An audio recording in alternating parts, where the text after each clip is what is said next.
इतिहास उसका 16 अध्याय और वचन 9 को हम पढ़ेंगे।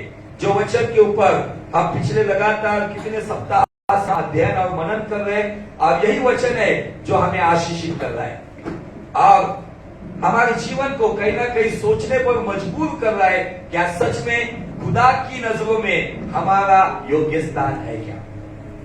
दुनिया मुझे क्या नजरों से देखती है, मेरे रिश्ते नाते मुझे क्या नजरों से देखते हैं, इन सब बातों में सोचने से अधिक मुझे रोज ये सोच रखनी है कि मेरे परमेश्वर की नजरों में मुझे एक अच्छा स्थान बनाना है। आमीन, आमीन। पिछले संडे या उसके पिछले संडे गीत गाया था ना क्वायर ने, दुनिया की नजरों में मूर्ख माना जाओ लेकिन प्रभु की नजरों में सर्वश्रेष्ठ गिना जाओ। आज इस उद्देश्य से हमें चलना होगा और अपना कदम बढ़ाना होगा। हम हर क्षेत्र में कहीं ना कहीं अगर जॉब में है तो हमारे मालिक के नजरों में हम कुछ अच्छा बनने की कोशिश करते हैं। अगर बिजनेस करते हैं तो कस्टमर की नजरों में अच्छा बनने की कोशिश करते हैं। परिवार में जो व्यक्ति, कुछ व्यक्ति ऐसे भी होते हैं अपना काम निकालने पुरता ही वो बाप की नजरों में अच्छा काम करते है ना। कुछ लोग स्वार्थ से जीते, लेकिन हम स्वार्थ से चलने वाले लोग नहीं है। हमारे लिए उसने अपने पुत्र को दिया है ताकि हमारा जीवन सही में परमेश्वर पिता की नजरों में योग्यता का ठहरे। आमीन, हालेलुया।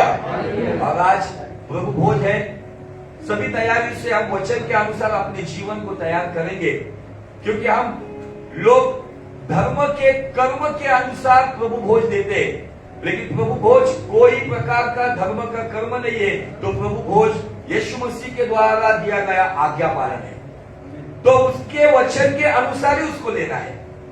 तो बाइबल कहती है, दूसरा इतिहास उसका 16 अध्याय और वचन 9 में, जिस पर हम लगातार इतने सप्ताहों से मनन कर रहे हैं। और मुझे आनंद हुआ कि पिछले संडे जब वचन डिलीवर हुआ, वचन जिस तरीके से काम कर रहा था, मैं उस आत्मिक आंखों से महसूस कर रहा था कि बहुत सारे लोग टूट गए थे, घुटनों पर आकर आंसुओं के साथ पश्चाताप कर रहे थे। किसने पश्चाताप किया?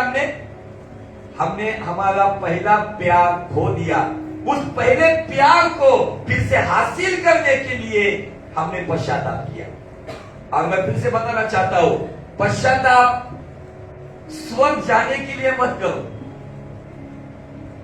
रिजर्वेशन करने के लिए पश्चाताप मत करो, पश्चाताप नर्क से बचने के लिए भी मत करो, फायर इंश्योरेंस। पश्चाताप किसने करना चाहिए? कि मेरी वजह से मेरा परमेश्वर दुखी है, मैंने उसको चोट पहुंचाई है, मेरे बर्ताव से, मेरे विचारों से, मैंने लिए हुए गलत निर्णयों से कहीं ना कहीं मेरा बाप जिसको मैंने चोट पहुंचाई है। इसीलिए जब उड़ाऊ पुत्र आया तो उसने क्या किया? उसने क्या कहा? है पिता, मैंने स्वर्ग के खिलाफ और तेरे खिलाफ पाप किया है, तू जो सजा देगा वो मंजूर है। बेटा मत बना, मुझे नौकर बना के रख। उड़ाऊ पुत्र का पश्चाताप नरक से बचने के लिए नहीं था या स्वर्ग जाने के लिए नहीं था, तो उड़ाऊ पुत्र का पश्चाताप इसलिए था कि उसके बर्ताव के वजह से उसके बाप ने चोट खाई थी और उस चोट के ऊपर पश्चाताप का मरहम वो लगाना चाहता। आमीन, आमीन, आमीन, आमीन। बोलो यीशु मसीह की जय, जय, जय। देख यहोवा की दृष्टि सारी पृथ्वी पर इसलिए फिरती रहती है, इसलिए उसकी दृष्टि मंडराती है, जिन लोगों का मन उसकी ओर निष्कपट रहता है, उस परमेश्वर की ओर निष्कपट। एम्प्लीफाइड बाइबल में दिया है ब्लेमलेस, ईएसवी बाइबल में दिया है लॉयल।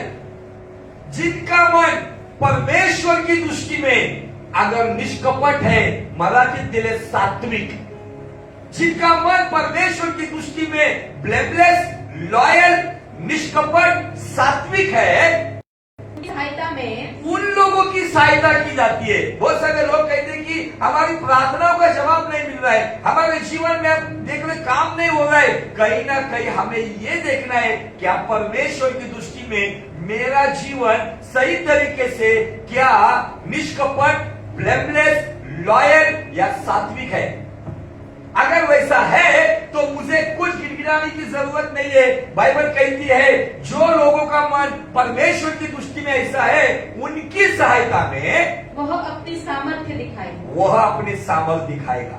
दूसरा इतिहास 16 में हमें एक परमेश्वर का स्वभाव दिखता है। वो किसके ऊपर अपने सामर्थ्य को प्रकट करता है? उस व्यक्ति पे सामर्थ्य प्रकट करता है जो व्यक्ति उसकी नजरों में योग्यता का है। तुम्हें और मुझे हर एक क्षेत्र में, मैं घर में हूँ, बाहर हूँ, जॉब पर हूँ, काम पर हूँ, स्कूल कॉलेज में हूँ, जहां कहीं पर भी हूँ, मुझे ये देखना है कि उसकी आंखें मेरी ओर लगी हुई है। क्या मेरा ऐसा कोई बर्ताव, क्या कोई ऐसी मेरी बात है, क्या कोई ऐसा बिहेवियर है जिसके वजह से मेरा पिता मेरे लिए दुखी है? हमारा जीवन का मकसद यही होना चाहिए, जो कृपा हम पर की गई है उस कृपा को हम कभी बेकार ना करें। जो प्रभु भोज हम लेने जा रहे, जब प्रभु भोज हम लेंगे, वो प्रभु भोज उस मसीह के बलिदान का चिन्ह है। क्या ऐसी कोई बात है कि बार बार हम उसी बात में हम गलतियां करते और उसी बात के लिए पश्चाताप करते, बार बार उसी पापों के लिए पश्चाताप करते, और बार बार इब्रानी का 6वां अध्याय और वचन 6 में दिया है, ये वे लोग हैं जो बार बार उन्हीं बातों के लिए पश्चाताप करते और अपने खुद के लिए मसीह उस पर कलंक लगाते हैं। तो आज तुम्हारा और मेरे जीवन का मकसद क्या है? मैं जीऊं या मरूं वो तेरे लिए है, तू मेरा प्रभु, मुझ पर हुई है कृपा, बेकार न जाने दूं, जिसने मुझे है चुना, उसकी और मैं बढ़ूं, तेरे खून से रंगी सलीब पर खींचा मैं जाऊं, तेरे खून से रंगी सलीब पर खींचा मैं जाऊं, मैं जीऊं या मरूं वो तेरे लिए है, तू मेरा प्रभु, मेरे जीवन का मकसद तू है, मेरे जीने का कारण तू है।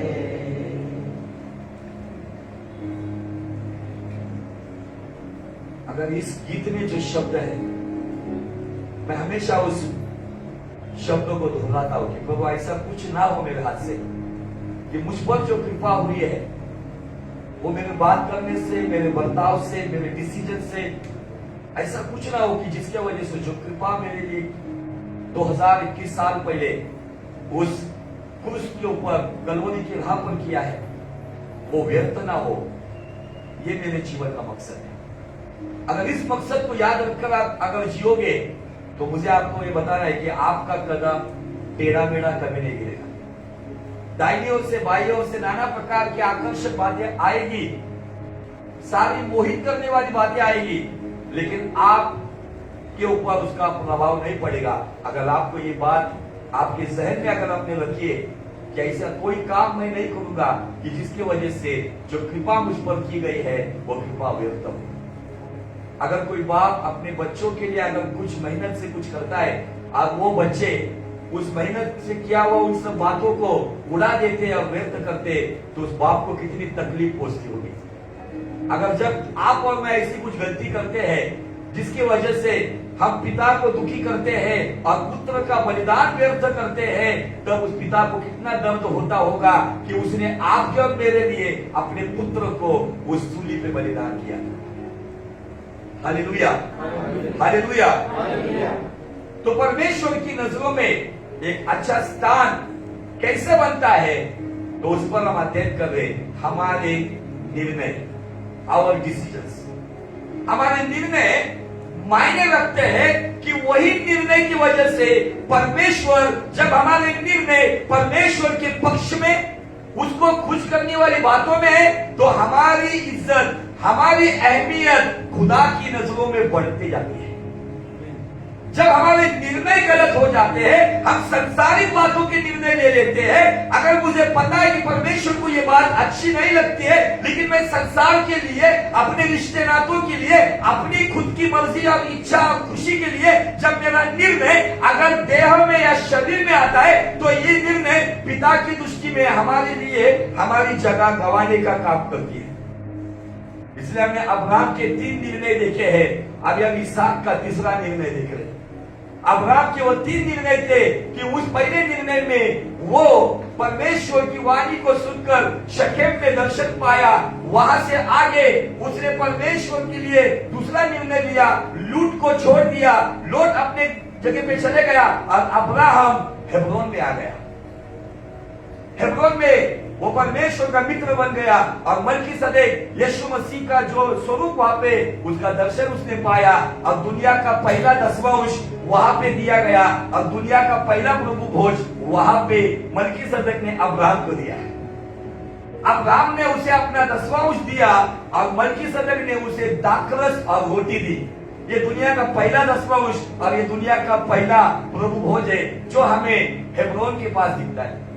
उसके बाद अब्राहम का जो तीसरा निर्णय था, अपने बेटे की कुर्बानी हंसते हंसते देने के लिए वो मोरिया पर्वत पे चला गया और वो कुर्बान करने वाला तो आसमान से आवाज आती है और क्या कहती है, इब्राहिम तूने मेरी नजरों में अच्छा काम किया है, मैं तेरे बच्चे का बलिदान नहीं लूंगा, जो पीछे जो भेड़ आई है उस भेड़ का बलिदान चढ़ा दे।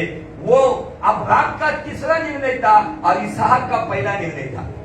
अब्राहम तीसरा निर्णय अपने इकलौते का बलिदान दे रहा था और इसहाक का पहला निर्णय अपने पिता के बाप के लिए अपनी मर्जी और अपने जीवन को छोड़कर वो हंसते हंसते अपना हाथ अपने बाप के हाथ में दे रहा था और अब्राहम उसके हाथों को बांध रहा था। वेदी पर वो लेट गया था। वास्तव में वो अपनी ताकत को लगाकर इब्राहिम को धक्का मारकर जा सकता था, लेकिन अपने बाप के ईमान के लिए वहां पे इसहाक वो पहला निर्णय जवानी के पड़ाव में आने से पहले अपने बाप के पिता के लिए सूली के ऊपर हंसते हंसते, जहां पर यीशु मसीह चढ़ा वहां पर हमें दिखता है वेदी पर इसहाक चढ़ गया।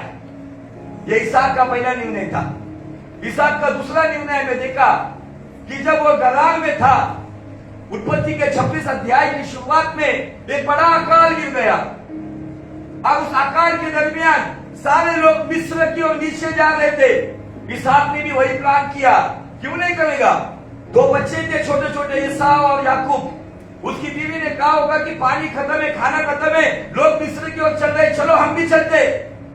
लेकिन सडनली खुदावंत का दर्शन मिलता है। खुदावंत कहता है इसहाक नीचे मिस्र में मत जा। ये मिस्र का मतलब है संसार। रोमियो 12:2 कहता है कि संसार के नाई मत बनो। यीशु मसीह कहता है कि मैंने तुम्हें संसार से चुन लिया है, तुम संसार के नहीं हो। लेकिन बहुत से बार हमारे निर्णय मिस्र में जाने वाले होते, बहुत से बार हमारे निर्णय संसार की बातों के होते हैं और इसी निर्णयों की वजह से भले संसार में हमें पैसा मिलेगा, संसार में हमें शोहरत मिलेगी, संसार में कुछ लोग मिलेंगे, लेकिन इन सब बातों के बाद हम खुदा की नजरों में अपना स्थान गंवा देंगे। इसहाक को जब कहा गया तब हालात पूरी तरह से विपरीत थे। खाने के लिए नहीं था, पीने के लिए नहीं था और एक परदेशी बनकर एक राजा के राज्य में उसको एक परदेशी और किराएदार बन के रहना था। लेकिन इसहाक ने खुदा की वाणी का इज्जत किया और वह निर्णय खुदा के पक्ष में लिया और उस निर्णय का खुदा ने ऐसा आदर किया। उस अकाल के दरमियान उत्पत्ति 26:12 में लिखा है, इसहाक ने उस अकाल के दरमियान बोया और जोता और बाइबल कहता है उसी साल इसहाक को 100 गुना फसल मिली। Hallelujah, praise the Lord. और यह सब होने के बाद वहां पे वो बड़ा सामर्थ्य हो गया, धनवान हो गया, भेड़ बकरियां मिल गई। उस देश का राजा अबीमेलेक आकर कहता है इसहाक तू हमसे बहुत सामर्थ्यवान हो गया है, तू यहां से निकल जा, नहीं तो कुछ दिनों के बाद लोग मेरी जगह पर तुझे राजा बना देंगे। उसके अंदर वो डर पैदा हुआ और इसहाक को वहां पे अपमानित करते हुए वहां से निकाल दिया गया। और इसहाक तब नीचे की तरफ तराई में आया और तराई में पहली शुरुआत वो करता है, कुआं खोदता है और उस कुएं पे जीवन का सोता कह जाता है, वो पानी आया, बहता पानी आया। लेकिन गरार के कुछ चरवाओं ने आकर कहा कि ये हमारा कुआं है। इसहाक ने उनके साथ झगड़ा नहीं किया। बाइबल कहता है इसहाक वहां से आगे गया, उस कुएं को नाम दिया गया एसेक। एसेक का मतलब है वाद विवाद, झगड़ा। वो झगड़े में नहीं पड़ा, उसने कहा तुम्हारा है चलो ले लो, क्योंकि जिसके साथ यहोवा है ना वो झगड़ता नहीं। उसको पता है अगर कोई मेरा छीन कर लेगा ना, मेरा परमेश्वर मुझे 10 गुना देगा। हालेलुया। वो अपने शक्ति को, अपनी युक्ति का इस्तेमाल नहीं करेगा, वो खुदावन के अनुग्रह पर, उसके फजल पर निर्भर रहेगा, क्योंकि उसको पता है भले कुएं में पानी आए या ना आए, कुआं मिले या ना मिले, लेकिन मेरे पास जीवित जल का कुआं है जिसका नाम यीशु है। हालेलुया। मेरा सप्लाई किसी व्यक्ति के पास से नहीं है, तो मेरा सप्लाई मेरे यहोवा के पास से, जो मेरी सारी जरूरतों को फिलिपियों 4:19 के अनुसार जलाल के साथ पूरा करता है। वहां से वो आगे जाता है, अब वो दूसरा कुआं खोदता है, उस पर भी वो लोग अधिकार लेते हैं। उस कुएं को नाम देता है सितना। सितना का मतलब है बैर, विरोध। लेकिन उसने वहां पर विरोध किया नहीं, उन्होंने उस कुएं का अधिकार दिया। बाइबल कहती कि वो वहां से और आगे गया और वहां पर तीसरा कुआं खोदा और उस कुएं को बहुत पानी आया और वहां पर कोई विरोधी नहीं आया, किसी ने हक नहीं जताया और उस जगह का नाम है रोहोत। इसहाक का तीसरा निर्णय था रोहोत को छोड़ना। रोहोत में कोई शत्रु नहीं था, रोहोत में कोई अधिकार देने के लिए नहीं आया था, रोहोत में खाने पीने की कोई वादे नहीं थे। रोहोत का मतलब है ब्रॉड प्लेस, प्रशस्त स्थान। रोहोत में इतने सारे ऐश्वर्य थे, रोहोत में सारा परिवार आनंद कर रहा था, रोहोत में सभी बातों की खाने पीने की सारी व्यवस्था थी। लेकिन बाइबल कहती है, जब उत्पत्ति के 26 अध्याय में और वचन 22 से पढ़ेंगे, तब हाँ, उसने वहां से निकलकर हाँ, एक और कुआं खुदवाया, एक और कुआं खुदवाया और उसके लिए उन्होंने झगड़ा न किया। उसके लिए कोई विरोधी नहीं आया, कोई शत्रु नहीं आया, कोई अधिकार लेने के लिए नहीं आया। इसलिए उसने उसका नाम यह कहकर रहोबत रखा। रहोबत रखा। रहोबत का मतलब है चौड़ा स्थान, ब्रॉड प्लेस।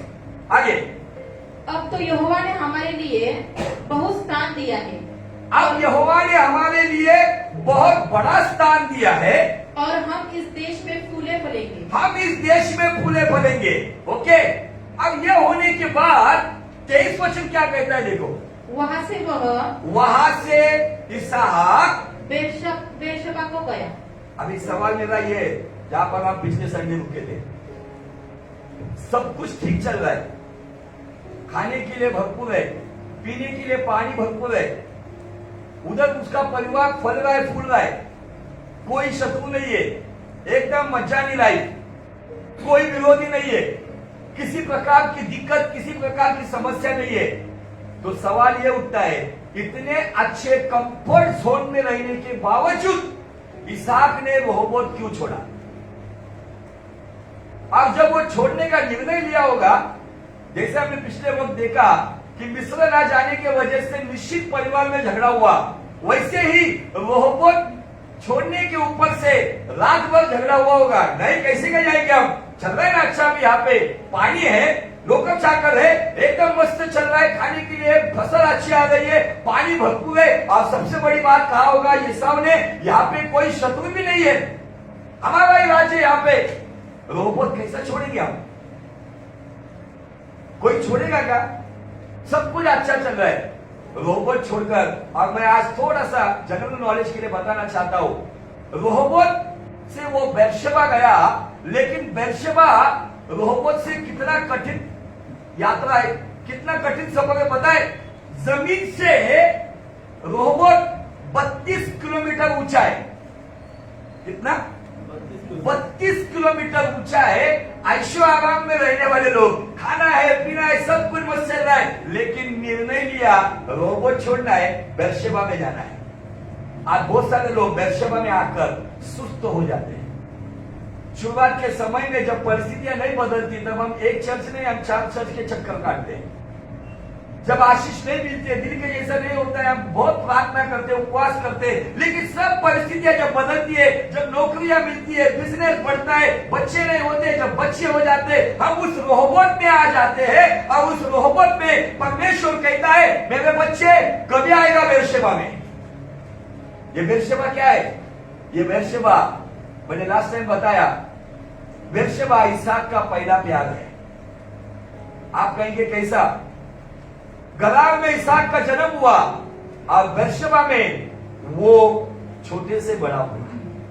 बेरशेबा वो जगह थी जहां पर, थोड़ा सा पीछे जाएंगे, आई थिंक उत्पत्ति का 21 अध्याय में, जहां पे इब्राहिम ने वहां पर एक काम किया था। 32 अध्याय में अगर हम देखेंगे, उत्पत्ति 21-32 में,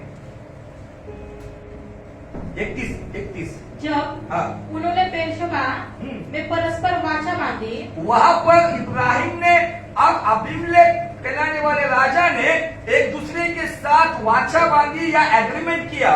तब अबीमेलेक हाँ। और उसका सेनापति फिकोल उठकर फलिश्तियों के देश में लौट गए। ओके। फिर अब्राम ने बेरशेबा में झाऊ का एक वृक्ष लगाया। अब्राम ने बेरशेबा में झाऊ का एक वृक्ष लगाया और हाँ। वहाँ यहोवा से जो सनातन ईश्वर है हाँ। प्रार्थना की। उससे प्रार्थना की। कहाँ पे प्रार्थना की? बेरशेबा में प्रार्थना की। इसका मतलब बेरशेबा में अब्राम बिना वेदी बनाए कभी प्रार्थना नहीं करता था। वो जगह है, वहां पर जब अब्राहम जब जाता था तो साथ में इसहाक आता था। उसका बचपन वहां पे बीत रहा था। उस परिस्थिति में वो यहोवा की वाणी, यहोवा की उपस्थिति, परमेश्वर की हुजूरी का अनुभव लेने वाला व्यक्ति था। और वो बेरशेबा ऊपर 32 किलोमीटर था, ये नीचे रोबोट में था। जब वो अपनी चौपाई डालकर आराम से दोपहर का खाना खाने के बाद अगर वो लेटता होगा तो ऊपर बेरशेबा में वो देखता होगा, बेरशेबा में उसे याद आता होगा, मेरा परमेश्वर मुझे वहां मिलता था। हम सभी का बेरशेबा हमने छोड़ दिया है। हम सभी लोग शायद आज रोबोट में है, अच्छी नौकरी है, पैसा आ रहा है, सब कुछ ठीक चल रहा है, इसीलिए हम नहीं चाहते कि हम उस पहले प्रेम में आए। उस बेरशेबा में अब्राहम के बाद इसहाक उस झाऊ के पेड़ के नीचे जाके घंटों यहोवा के साथ दुआ में समय बिताता होगा। हम कितने लोग ऐसे होंगे जिन्होंने लास्ट टाइम पश्चाताप किया, उन्हें एहसास हुआ कि हम सच में परमेश्वर ने हमें सब कुछ देने के बाद हम अभी फॉर्मल लाइफ जी रहे हैं, सिस्टमैटिक लाइफ जी रहे, लेकिन जब उसके पहले हम ऑटोमेटिक थे, कभी भी हम दुआ करते थे, कभी भी प्रार्थना करते थे, लेकिन अभी हमने हमारे आत्मिक जीवन को कहीं ना कहीं सिस्टमैटिक बनाया है। कहीं ना कहीं हम दुनिया की इस माहौल में इतने घुल मिल गए हैं कि हमने उस पहले प्रेम को गवा दिया है। और वही बातें वो इफिसियों की कलीसिया को प्रकाशित वाक्य में कहता है, तूने पहला प्रेम छोड़ दिया है। पहला प्रेम और पहले काम करना शुरू कर दे, अन्यथा तेरी जो समय है, तेरी जो दीप जो रखा हुआ है उसे मैं निकाल दूंगा, तेरी जगह मैं वहां से कैंसिल कर दूंगा। अब मुझे बहुत आनंद हुआ कि जब ये प्रचार सुनने के बाद बहुत सारे लोगों को एहसास हुआ और बहुत सारे घुटनों पर आकर आंसुओं के साथ प्रार्थना कर रहे थे, आपने निर्णय लिया है अभी चलने का काम भी करो।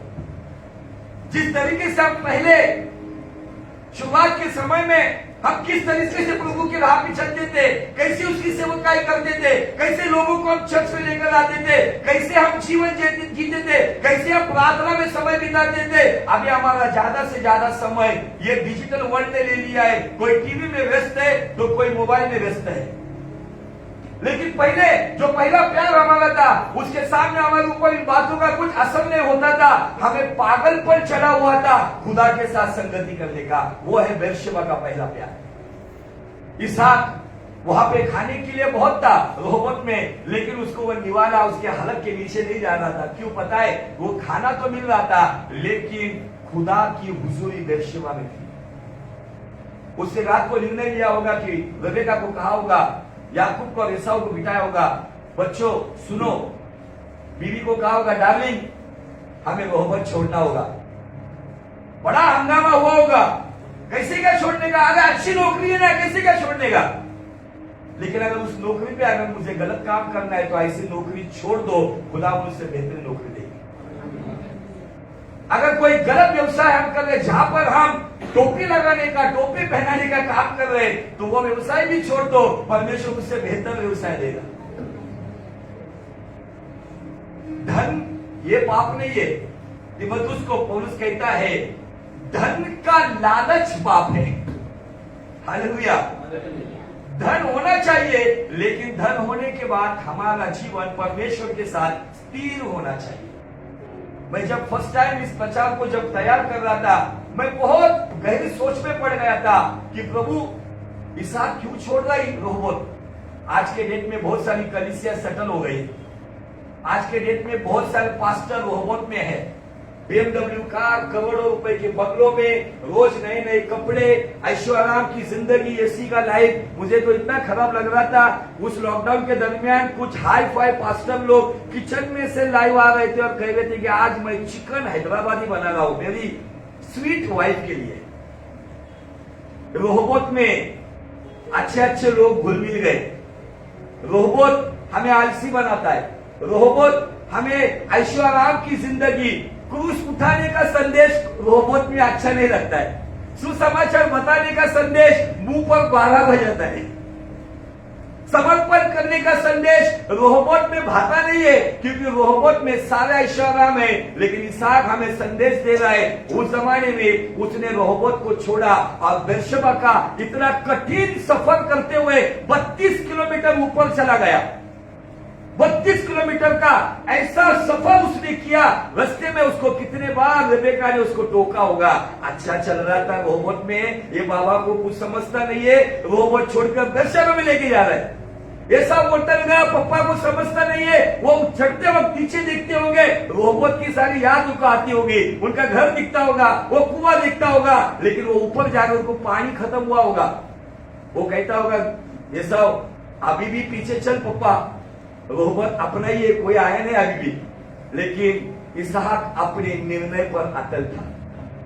इसहाक को ये रोहबोत के ऐशो आराम से एक मकसद उसका था, उसको एक बात की चाहत थी, इसके लिए वो दिन रात तड़प रहा था। कौन सी बात की चाहत थी? आपको क्या लगता है इसहाक को? परमेश्वर को खुश करना। परमेश्वर को खुश करना और संगति। और चलो आगे पढ़ो। देखो इसहाक को कौन सी चीज का पागलपन चढ़ा हुआ था, इसहाक कौन सी चीज से दूर था, इसहाक को कौन सी चीज चाहिए थी जिसके लिए उसने ऐशो आराम का त्याग किया। अब वो रोहबोत को छोड़कर बेर्शेबा में आया। आगे वहां से वह बेर्शेबा को गया। हाँ, और उसी दिन यहोवा ने रात को उसे दर्शन देकर कहा। बस उसी दिन उसको यहोवा ने, उसके पास धन था, दौलत थी, ऐशो आराम थी, खाने के लिए था, पीने के लिए था, परिवार एकदम खुश खुश था एकदम। रोज वो गाते थे खुशी खुशी मनाओ, बोलो बोलो लेकिन ये सब होने के बावजूद दर्शन नहीं था। अगर आप गौर से पढ़ेंगे 26 अध्याय के पहले वचन में दर्शन देने वाला यहोवा दिखता है, लेकिन उसके बाद सभी प्रकार की आशीष मिलने के बाद, जब वो तराई में आने के बाद, रोहबोत में आने के बाद प्रॉस्पेरिटी आ गई है, बरकत आ गई है, धन दौलत आ गई है, कोई शत्रु नहीं है, लेकिन दर्शन नहीं है। दर्शन मतलब ही खुदा की हुजूरी, दर्शन मतलब ही खुदा की संगति। वो अच्छे से खा रहा था, लेकिन इसहाक अंदर से कहीं ना कहीं डिस्टर्ब था। यहाँ पे सब कुछ ठीक चल रहा है, लेकिन परमेश्वर नहीं है। आपका घर कितना बड़ा है ना, कितना छोटा है, इसको कुछ मत देखो कि आपके घर में आपको परमेश्वर की मौजूदगी का एहसास होता है तो वो घर आपके लिए आशीष है। इसहाक पागल नहीं था ऐशो आराम को छोड़कर बेर्शेबा में जाने के लिए। परमेश्वर भी उसका इंतजार कर रहा था। मैं थोड़ा सा देख रहा हूं कि जैसे उड़ाऊ पुत्र का पिता इंतजार कर रहा था, वैसे ही परमेश्वर बेर्शेबा में से कितने बार इसहाक को देखता होगा। शायद वाणी भी आती होगी, लेकिन परमेश्वर इंतजार कर रहा था, ये कब रोबोट छोड़ेगा। मुझे आपको बताना, हमको ऐशो आराम चाहिए, हमको धन दौलत चाहिए, लेकिन उसके साथ हमारी पहली प्रायोरिटी, प्राथमिक जरूरत क्या है, तो वो है हमारा परमेश्वर। क्या गीत गाया था हमने पिछले संडे? कुछ नहीं चाहिए खुदा, बस तू ही तू चाहिए। तू मेरा पिता, मैं तेरा बेटा, ये रिश्ता काफी है मुझे। कुछ नहीं चाहिए खुदा। शायद मुझे ऐसा लगता है रोबोट में अगर ये गीत किसने गाया होगा तो इसहाक ने गाया होगा। सब कुछ मिल रहा था, सारे जानवर थे वहां पे, ब्रॉड गेज, स्मॉल गेज, पशु पक्षी सब खा रहा था वो, लेकिन उसकी आत्मा में वो सूखापन आ गया था। जो दर्शन उसे गरार में अभिमलेख के वहां हुआ था, वो दर्शन के पास से वो बहुत दूर था, सब कुछ था, लेकिन परमेश्वर आज लोगों की मसीहत में बड़े बड़े चर्चों की हालत यही है, ये केवल इवेंट कर रहे, इवेंट। कुछ लोग एंटरटेन में लगे हुए, कुछ लोग स्ट्रैटेजी में लगे हुए, ये सारे मानवीय कार्य विकल्पों में आज इंसान पड़ा हुआ है। सब कुछ है, लेकिन दर्शन नहीं है, हुजूरी नहीं है। बताने के लिए बताया जाता है, मेरा बड़ा चर्च है, फलाना चर्च है, मेगा चर्च है, ये मिराकल, वो मिराकल, ये पैसा आ रहा है, वो पैसा आ रहा है, इधर भेजो उधर भेजो, सब कुछ है, लेकिन दर्शन नहीं है। क्यों? कलीसिया रोबोट में आराम कर रही है। बहुत सारे लोग रोबोट नाम का चर्च का नाम रखते हैं, उसके खिलाफ नहीं हूं, लेकिन जो चर्च का नाम रोबोट रखते हैं ना, रोबोट का उन्होंने थोड़ा स्टडी करना चाहिए। अगर रोबोट में खुदा होता तो इंसान इन सब ऐशो आराम की जिंदगी को छोड़कर वो बेर्शेबा क्यों जाता? बेर्शेबा वो जगह है जहां पर वो छोटे से बड़ा हुआ। बेर्शेबा वो जगह है, मोरिया पर्वत पे इब्राहिम उसका बलिदान करके जब वापस आया तो बाइबल कहती है कि इब्राहिम और उसके सेवक और इसहाक बेर्शेबा में आए। बेर्शेबा वो जगह है जहां पर झाऊ के पेड़ के नीचे सनातन परमेश्वर की वेदी बनाई गई थी, जहां पर इब्राहिम परमेश्वर के साथ घंटों बात करता था। बेर्शेबा में भले एक बड़े तकलीफ वाले सफर से वो गया, लेकिन बाइबल कहती उसी रात दर्शन पाया। शायद वो दर्शन कितने साल नहीं था, कितने महीने नहीं था, पता नहीं, लेकिन उस रात इसहाक इतना खुश हो गया, वाओ, आज मुझे डिनर नहीं चाहिए क्योंकि मुझे आज जीवन की रोटी मिली। Hallelujah, praise the Lord. आपको ऐसी कभी खुशी होती है कि आप जब प्रॉब्लम में हो और आप खुदा के साथ चल जाओ, प्रार्थना कर रहे हो, समय में एक वचन निकलता है और उस वचन में पढ़ते वक्त आप सुनते हैं, मेरे बच्चे ये प्रॉब्लम है, तुझे ये नहीं ये करना है, मुझे उस वक्त बहुत आनंद होता है। कोई कहता है मैंने यीशु मसीह को अपनी आंखों से देखा है, मुझे नहीं आनंद होता उसमें, मुझे आनंद उसमें होता है। कोई कहता है कि इस प्रेम पत्र में से मेरे प्रेमी पिता ने मुझसे बात की और मेरे प्रॉब्लम का सॉल्यूशन दिया, मैं उससे आनंदित होता हूं। Hallelujah, praise the Lord. आज बहुत सारी परेशानियों में लोग क्यों पड़े हुए? बड़ी मिनिस्ट्रियां बढ़ रही है, लेकिन सालों से कलीसिया रोबोट में फंसी हुई है। They stuck in robot. आपको रोबोट को लेफ्ट करना होगा, आपको रोबोट को छोड़ना होगा। इसहाक का ये तीसरा निर्णय था, जो निर्णय लेते वक्त शायद उसके घर वालों ने उसको मूर्ख समझा होगा, लेकिन दुनिया मुझे मूर्ख समझे है समझे, लेकिन मेरे परमेश्वर के पक्ष में मैं निर्णय लेता रहूंगा और निर्णय लेकर चलता रहूंगा। Hallelujah, hallelujah. 10 बातें हुई उसमें की 5 बातें हम देखेंगे। पहली बात वहां पर हुई, नंबर 1 दर्शन हुआ। आगे दर्शन देकर कहा, मैं तेरे पिता अब्राहम का परमेश्वर हूँ। मैं तेरे पिता अब्राहम का परमेश्वर हूँ। क्योंकि तेरा पिता और तू दोनों इसी जगह पर आकर मेरी इबादत करते थे। ये सुनने के लिए उसके कान तरस गए थे। ये सुनने के लिए वो एकदम प्यासा था। जब उसने ये सुना, मेरे पिता का परमेश्वर मुझे बेर्शेबा में मिला। रोहोबोत में सब था, लेकिन अब्राहम का पिता, अब्राहम का परमेश्वर नहीं मिला उसे। दर्शन के साथ देखो आगे क्या हुआ। मर्डर। नंबर 2 क्या कहता है? मर्डर। मेरे को तो लगता है कि उसके दिल में वो डर आया होगा, अगर बेर्शेबा में गया और वहां पे जाके अगर हालात अगर बदतर रहेगी तो रिबेका और याकूब और एसाव मेरी जान निकाल लेंगे। अच्छा बसा बसा घर वहां पे है अपना, वो छोड़कर बाहर भी लेके आया बाबा। उसके अंदर शायद वो एक डर होगा, लेकिन वो डर से अधिक उसके अंदर डर था कि प्रभु मुझसे बात करे। मैंने रोहोबोत में बहुत समय वेस्ट किया। उसके अंदर ये डर होगा कि मैं खुदा की संगति से बहुत समय से दूर हूं। मैं बाइबल पढ़ रहा हूं, चर्च आ रहा हूं, मैं आराधना भी कर रहा हूं, लेकिन जो प्रॉपर टच है ना उससे बहुत दूर हो गई। परमेश्वर ने कहा मत डर। नंबर 1 दर्शन, लिखना चाहते हो तो लिख सकते हो। नंबर 2 सांत्वन। आगे। क्योंकि हाँ, मैं तेरे साथ हूँ। मैं तेरे साथ हूँ। मैं तेरे आमीन। रोहोबोत में ये कुछ सुना क्या उसने? आपने पढ़ा रोहोबोत में? रोहोबोत में दर्शन है, रोहोबोत में सांत्वन है, रोहोबोत में अभिवचन है। डर मत, मैं तेरे साथ हूं, डर मत, ये कहता प्रभु। Fear not, because I'm with you. Hallelujah. कहां पे कहेगा ये? रोहोबोत के ऐशो आराम में, एकदम मजानी लाइफ में। आप वाणी को सुनने के लिए बेताबी नहीं होंगे। आप एकदम सुस्ती से सोते रहेंगे, थोड़ा पढ़ते पढ़ते करके आप बाइबल बंद करके सो जाएंगे। रोहोबोत में नींद बहुत जल्दी आती है। पास्टर जी दुआ करो, बाइबल पढ़ने लगता हूं तो नींद आती है। खबरदार, आप रोहोबोत में इसलिए बाइबल पढ़ते वक्त नींद आती है। आपको रोहोबोत छोड़ के बेर्शेबा के पहले प्यार में आना होगा। आमीन, हालेलुया।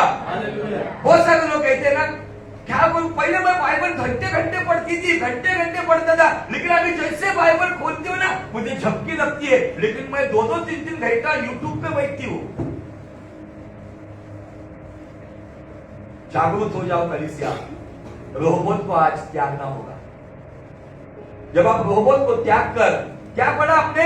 उसी रात परमेश्वर ने दर्शन दिया। इसका मतलब उस रात में वो रोहोबोत में जैसे शाम को 7 बजे खाना खा के 8 बजे गुड नाइट होता होगा, लेकिन बेर्शेबा में वहां पे वो बेचैन था। रात के समय जो इब्राहिम को दर्शन देता था, जो बात इब्राहिम को कहता था, वही बात इसहाक को आके कहता है। इसहाक डर मत, मैं तेरे साथ। सांत्वन। क्या आज आप कौन सी क्षेत्र में डरे हुए हो?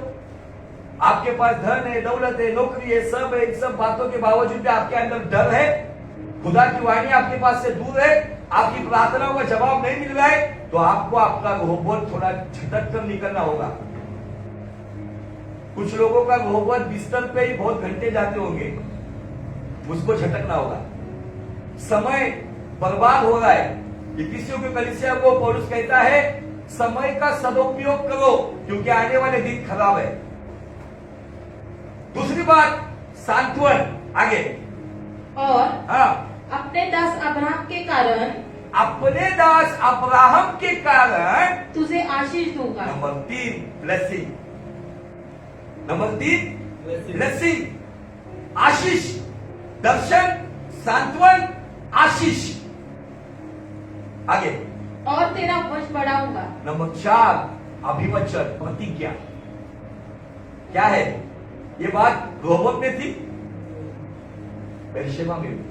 वो सबसे अधिक खुश हो गया, क्योंकि रोहोबोत में केवल वो रिबेका से बात करता था, रिबेका उसके साथ बात करती थी, बच्चों से बात करता होगा, नौकर चाकर से बात करता होगा, लेकिन उस रात वो दुनिया बनाने वाले के साथ बात कर रहा था।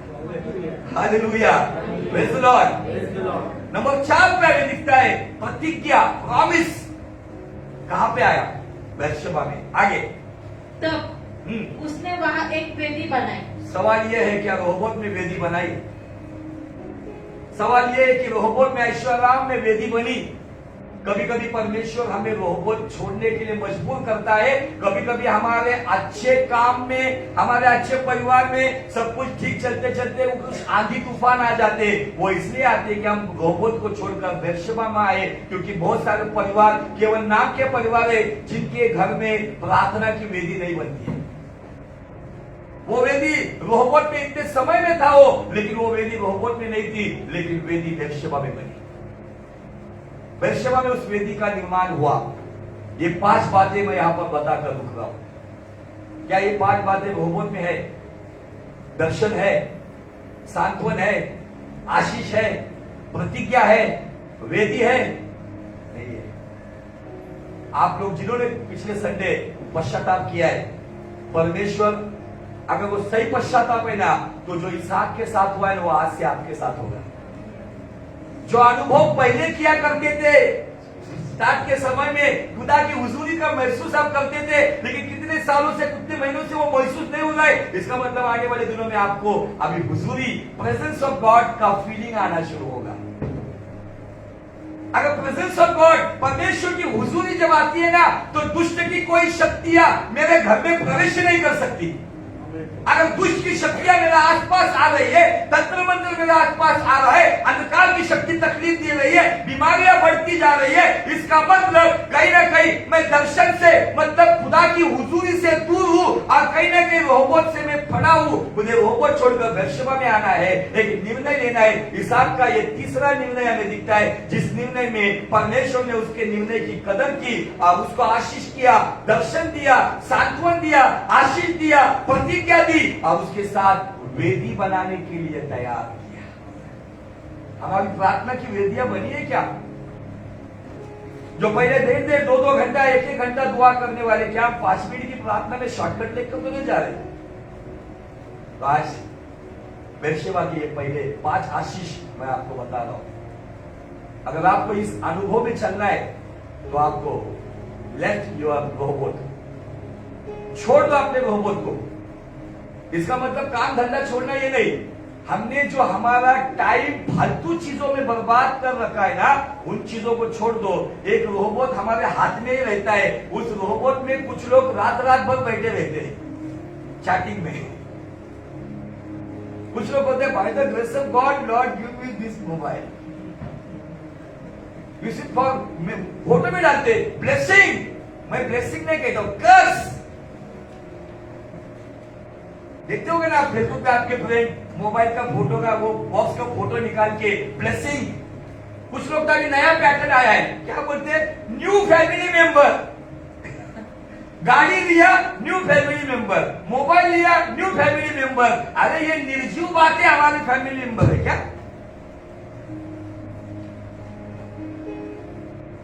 ज्यादा ज्ञान भी बर्बाद कर देता है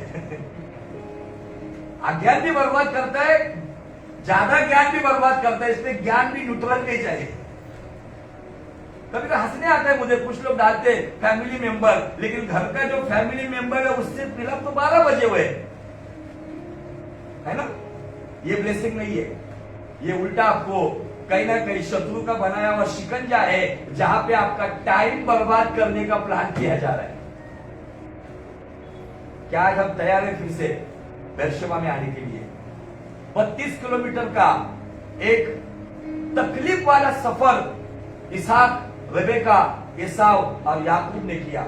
अगले संडे मैं उस झाऊ के पेड़ का, जहां पर सनातन परमेश्वर की वेदी बनाई थी, उसके कुछ बहुत अच्छे पॉइंट्स या एक अच्छा पॉइंट आपको बताऊंगा कि वहां पर क्या है, वहां पर एक्चुअली क्या होता था। एक सीक्रेट परमेश्वर ने ओपन किया है, वो हम अगले संडे बताएगा। ऐसा क्यों बोलता हूं मैं?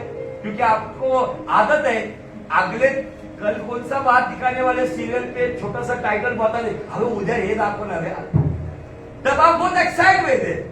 ये तो दुनिया की बात है, मैं आपको आत्मिक बात बता रहा हूं कि जहां पे इब्राहिम ने प्रार्थना की, जहां पे इसहाक को दर्शन दिया गया, वो जगह कितनी पावरफुल है। और उस जगह में जब आप आओगे, उस पहले प्रेम की जगह पर आओगे ना, तो पहले से अधिक बड़े बड़े कारनामे आपके जीवन में होंगे।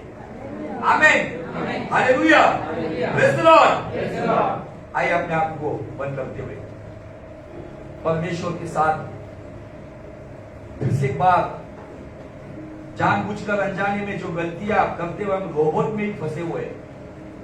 आज हम रोबोट छोड़ने के लिए त्याग करना पड़ेगा। कुछ लोगों को नींद का त्याग करना पड़ेगा, खाने पीने की बातों का त्याग करना पड़ेगा। कुछ लोगों को एक सिंपल वे में आकर फास्टिंग्स को शुरू करना पड़ेगा। आपके जीवन में आप जब रोबोट से वृक्षवा में आओगे तो आपको किसी की जरूरत नहीं है, आप डायरेक्टली स्वर्ग के साथ कनेक्ट हो जाओगे, जहां पर पहला प्रेम है।